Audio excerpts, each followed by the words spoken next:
Hey, internet friends, this is Magic Brad on the Magic Brad Show in Synergy Cafe, and I've got a new friend that's just down 35W here from Minneapolis, living in Dallas, Texas, and his name is Angel, and the last name is Ribo. You there, Angel? I am here indeed. Thank you for having me, Magic Brad, and thank you everybody who's listening to us today. How was the weather down there? I understood you guys got some of our Minnesota snow down there a while ago. Oh, come on, don't remind me. That wasn't the worst thing, right? The worst thing was having no power for a long time. Yeah. So weather today is we have some clouds and it's sunny, and we were 49 at the beginning of the day. So probably right now we are over 50. You got the power back. Oh yeah. But the funny thing is that we're having internet outages. Oh sure. Yeah. So Also we have to get ready for that. Hopefully this will go smoothly. Yeah. Absolutely. No. I mean, the thing is, how to say this? You would never imagine that you would be 35 degrees inside your house. I mean, it's like crazy stuff. And how can we possibly do that? You see your breath? It was dark, so I don't remember. Well, Angel, I don't do these real long. I keep them kind of condensed. And Oh, please, absolutely. I'm all about it. Please. Absolutely. Thank you. How long have you lived in Dallas? For 10 years now. Okay, deep roots. Yeah, it's a great place. It's a great place. Yeah, absolutely. And you're married and got kids? You're a single? I'm married. I have 3 kids. Okay. 2 live at home. The other one left already. So yeah. So I mean, we are excited. We love it here. We're very, very into the community. We are volunteers in local hospices, volunteers in the schools. So we are all in here. I mean, we love it here. We are north of Dallas, actually, in a place called Plano, and it's a. Oh, that's where they make the tackle boxes, the fishing tackle boxes in Plano, Texas. It can be. I don't know. I should be a fisherman. Oh, the tackle boxes. Oh, okay, okay. Oh, okay. Yeah, I don't. I think it's the second person that has told me that before. It could be. But there's so many headquarters of large corporations right now. So many things happening in the area that probably like the ones that have lived here, probably they are more like acquainted with former companies, like companies that have been Sure. Well, forever. I'm 63, almost 64 years old. So I'm talking way back when I was a teenager going fishing. I remember I had a plastic Plano tackle box and wow. Okay. Plano. So who would have thunk it?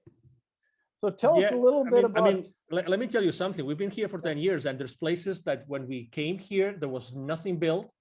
Mm-hmm. And as you know, Texas is the second largest state in the union. Yeah. So there's so much space to fill, that we are in. I mean, it's amazing the amount of companies and headquarters that are relocating every single year. It's also fascinating how fast they can build buildings these days. Yeah, true. Yeah, it's not like brick by brick anymore. They take them big slabs and put them up, and poof, they got a warehouse. I agree. I agree. I don't know what's going to happen with the space, with the office space right now, with all the virus and everything. But anyway, people will figure it out. I mean, we're business people, so everybody figures out what to do with the surroundings. But it's a great area. It's an international area. There's people from many different places in the world here.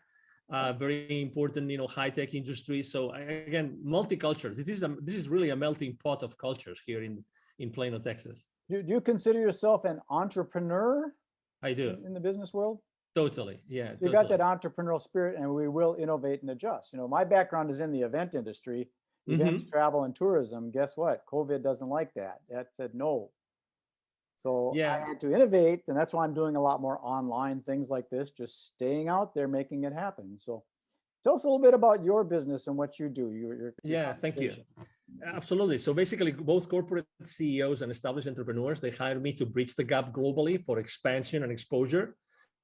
Basically, I help them grow or accelerate the growth of their businesses through strategies related to going global, basically. Mm-hmm. And basically, it's two very defined parts. One is, exposure. It's all about how do you get the right exposure in the right market at with the right target, right?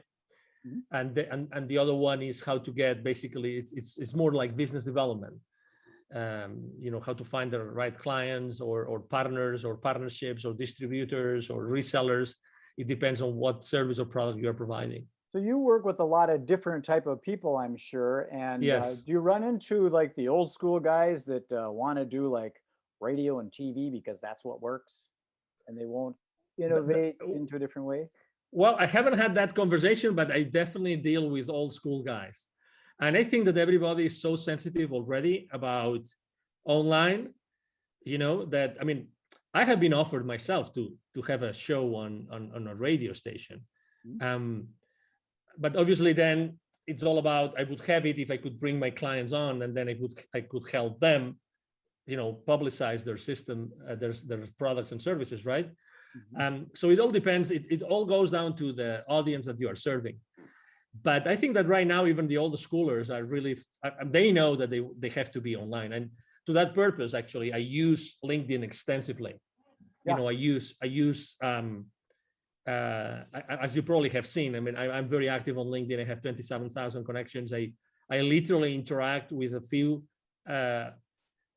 over, now that I counted, it's over 1,500, almost 2,000 people on LinkedIn interacting every single week, literally. Wow. So yeah, I have it's where that's my world. It's where I, interact with everybody. Well, the reason I bring it up, because I'm in the event business, and there was a party supply store locally here, and the old school guys, they've been around for like 30 years or something like that. They wanted to do radio ads. They didn't really want to put money into this social media thing because they wanted to do the old radio. And you could take that money and you can really put it into a much better place online these days when you understand that kind of thing. Some don't. But it's a great way of thinking still, because so the question that I like, I'm not the person that asks, can we do this or can we do that? Like, close-ended questions. I'm more the kind of guy that asks my clients, my partners, I ask, how can we? Yeah. And I think that at the end of the day, the main reason why they wanted to be on radio shows or let's say the classic radio, is because of the human touch. And for instance, the other day I was having a conversation with an entrepreneur. He wanted me to help her launch a show online. And actually we ended up thinking of how do we make this show online as the old radio shows in which people they would never miss the show. They already knew at what time it was every single week. Right. And they wanted to be there, and they wanted to make phone calls to the show and actually ask them questions live, these kind of things, and then the radio shows were many different things, but number one, they were informative, but more importantly, they would accompany you, right? They would be your buddies. You know what I mean? If you felt kind of alone or you didn't know what to do, you would go to those programs because you like the host or co-hosts, right? And it's a place where you wanted to be heard and you were curious about the questions of others. So if you realize this, it's like, how do you keep the human connection alive, having an online interaction? That's the question I'm answering myself for my clients every single day. That's exactly what I do. Yeah, it's the human engagement, and like you said, the Q&A kind of thing where you're actually talking and solving problems, and so it might be more applicable. So it's always good to ask those open-ended questions, the who, what, where, when, how, why, to get information in rather than saying this is the way it should be. Yes, sir. Exactly. Yeah. Are there any specific niches that you work in? Do you work in like that's a great question. Real estate? That's a great question. To be honest, historically I was working with literally every single industry. Today it's more related to the mindset of the owner, CEO, entrepreneur, more than to any industry. I really don't think there's any industry I have not worked, to be honest. So you prefer to work with the owner operator rather than going through the red tape of the committee and the board and all that kind of stuff? No, that's a great question again. No, I don't mind, because I'm good. I'm good physically. Let's say I like to have the face-to-face, Yeah. So that's where I am really, I mean, if I may say, right, humbly speaking, good at. I'm good at being face-to-face with people, talking to people, listening to people, and understanding what they want so that I can provide them with what they need.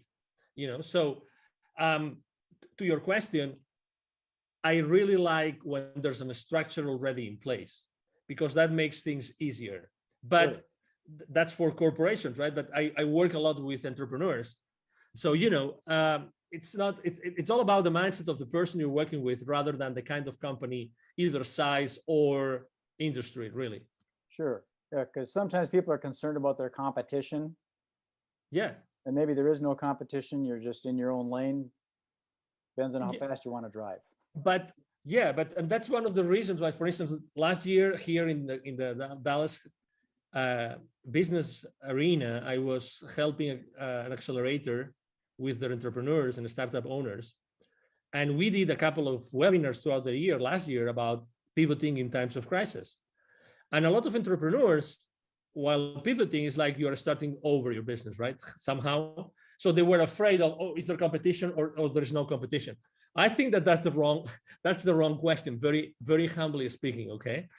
I think that's the wrong question. The thing is, I mean, do I really like what I'm going to do or to sell? Mm-hmm. Do I have the expertise? Is there an audience for this? And are they going to pay for it? If you're able to answer those 4 questions, then the competition really becomes irrelevant. Because Correct. If you're able to do yourself, you're able to do something better than the competition, if there's competition, then you're going to thrive. So the question is rather not if there's competition, is how can I differentiate myself? And again, I also believe that the same way I told you before that I don't pick like industries, or I don't pick company sizes, or profiles. I pick mindset. I think it's the exact same way. I think that even if you provide the same service as someone else, I think that you are going to be, there's still going to be an audience, because people will like you as opposed to someone else. You know what I mean? I agree. So let's say you and I, we both provide the same service. By nature, there's going to be people that naturally will be attracted to you, and other will be attracted to me. Sure. Just because of who you are, even because of your physical appearance, the way you speak, your accent. I mean, there's so many variables. I mean, your experience in life, right? There's so many things. I agree. So that's why I think that it all depends on how badly you want to do this, how really enthusiastic and passionate you are about providing a specific service or selling a specific product, rather than the competition. I'm very skeptical about cutting someone's wings because of the competition. Very skeptical. Yeah, I've never really understood the competition in business, because if you look at it, McDonald's and Burger King and Coca-Cola and Pepsi are still there. So nobody's won. There is no goal. There's no end goal like there is in a sports game, where there's a goal and a time that runs out. And there are more and more. It's funny that you mentioned this, because if you go to the central markets or to the Whole Foods markets and these places, you will see that there's probably like 4 or 5 more brands of cola, of cola, refreshment. Yes. There are already. And if you go, actually, I remember when I was still living in Latin America 11, 12 years ago, there was actually a very, very popular soda brand that was from Peru that was competing head to head with both Pepsi and Coca-Cola. And that was, again, 12 years ago, and they started 20 plus years I'm in ago. agreement with that. I think it's, if your mother and father competed, you wouldn't be here. Exactly. You got to work together. Which ends up, which eventually takes you to a place where, okay, so how can I collaborate as opposed to compete? I agree. Maybe so that's why there are so many similar ways. There. I'm building out a thing called the Synergy Collaborative, because that's what it is. It's working together. Figure out how can we don't want to take and share the pie, but let's make a bigger pie. So let me tell you something. So every time I speak about the main mistakes that entrepreneurs make when they start their own journey, collaboration is one of the main mistakes. Number 1, because it's a blind spot for them. And number 2, because they are afraid of it. And number 3, because they're not able to do it. They don't know how to do it. It sounds crazy, but if you analyze it, and you said it great, MagicBrad, we are not taught on how to collaborate. How many subjects did you have? How many periods did you have in your elementary or middle or high schools about collaborating? What's the right way for collaborating? Well, of our collaboration. brains are functioning with the left and the right. So we already got that good and evil and the black and white and the separation. You got to realize that there is a gray. Yeah, but also again, how do you collaborate? How much do you give, and how much do you expect in return? So it's funny, but I really believe that we are very bad in collaboration, very bad. I agree. It's an under. You kind of wonder, okay, I put in 100 hours, you only put in 70 hours, and how come we're splitting 50-50? Yes. So I understand our mind thinks logically like that. Yes. I have another question about who do you serve? Are you in a specific geographic area? Do you prefer the United States, North America, or is it global? Doesn't matter to you? Yeah. So I've had in the last 5 years of my business, I've had clients in Europe, in Latin America, in Asia, in Australia, in Canada. So I have customers all over the place. So when it comes down to helping companies go global, there's really, I take clients from almost everywhere in the world. Right now, actually, I'm working on two projects, and one of them is in Asia, like large expansion projects. And there's really no geographical origin. Obviously, I have a very important footprint here in the Dallas area because I'm here. So there's a lot of executives that know me and know who I am, right? Because they see me around. But my clients really come from anywhere in the world because of the online world. Because some of the things that I'm working on, it's hard for me to work with someone over in Singapore or Bali, Indonesia, because the calendar is so flip-flopped. We're going to meet on Monday, but guess what? It's Tuesday there. Yeah. So I try and stay in the central time zone as much as I can, but to each his own, Yeah. I just had a conference call video conference call at 9:30 a.m. here in Central, and it was really late at night for them. But we try to compensate. We try to do like late for me, late for them, late for me, late for them. So we try. I like the way you operate because it's kind of doesn't matter because over on the other side of the planet, you got early morning people and they got late night people. It depends on the vibe and stuff. So it sounds like you're very open to whoever wants to work with you. I am. Done. Yeah. That's true. So yeah, I mean, typically, I have to say I work a lot of hours. A good day for me is the day in which I have a 2 or 3 hour break in the middle. Okay. So I see my day in 2 big chunks, really, because of that. So so I have a big chunk in the morning, starting really early, and then I have a big chunk. Let's say after 5, I have another big chunk of Asia is waking up and Europe is going to sleep.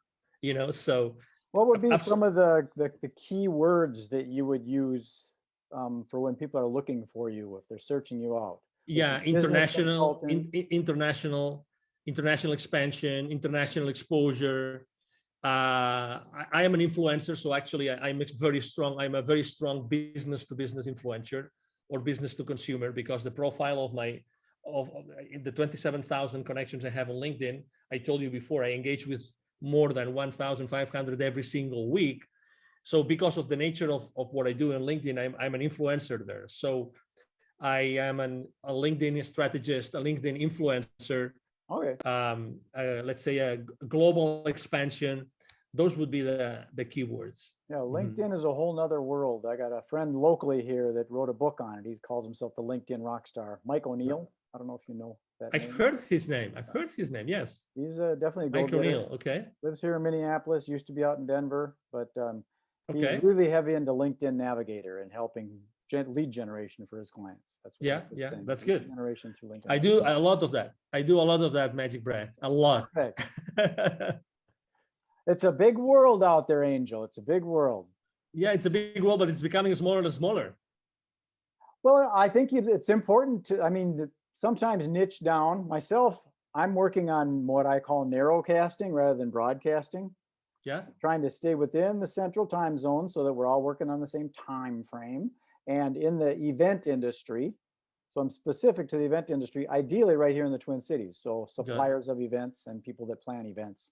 So I'm pretty niche down, but inevitably you get into this, oh, that looks interesting, I should sell that software to real estate agents, and you get lost sometimes. Yeah. You gotta put the blinders on and stay focused. Yeah, I agree. I have a hard time with that. Yeah. So tell us, how do we get a hold of you if someone says, that sounds interesting, I want to expand my business globally? How do we get a hold of that angel guy? Thank you. Absolutely. So it's very easy. As I said before, I'm actually very active online. So it's going to be, if you Google my name, you will see all my social media outlets and posts every single day, every single day. Right here, Angel Ribo. Thank you. Yeah, that's my LinkedIn profile. Right Thank you. there. If it looks like that, that's where you go. Exactly. Thank you. So you can go to LinkedIn but the easiest way to reach out to me directly is through my email address. Every single day, I answer every single message. I have a team behind me. Otherwise, it wouldn't be possible. My email address is very simple. It's Angel, like my name, Angel from Heaven, right? ANGEL, and then at angelribo.com altogether. Angel Ribo, my last name is spelled like RIB as in boy O.com. Again, Angel at angelribo.com. That is easy. 4 letters, Ribo. Yeah, very easy. Very easy. Well, Angel, I'm going to sign this off and then beam it up to the you. universe and propagate it out to that Thank global you. international world. And we'll see if we can hook some fish. MagicBrad, it's been a pleasure to be here. Thank you for the opportunity to be, in front of your audience and to be able to have this conversation. I really liked it and enjoyed it. As you said, it's very natural. I think that it's people are really want to see or listen to authentic conversations with no hidden agendas nor anything, just being yourself and myself and being ourselves here, trying to inspire. And everybody listening to us, obviously, thank you very much for being with us today. I agree. I think a lot of the business gets closed on the golf course or, at the watering hole as opposed to in the seminar room. I agree. Okay, Angel, thank you very much. Be well. Thank you. You have a good day.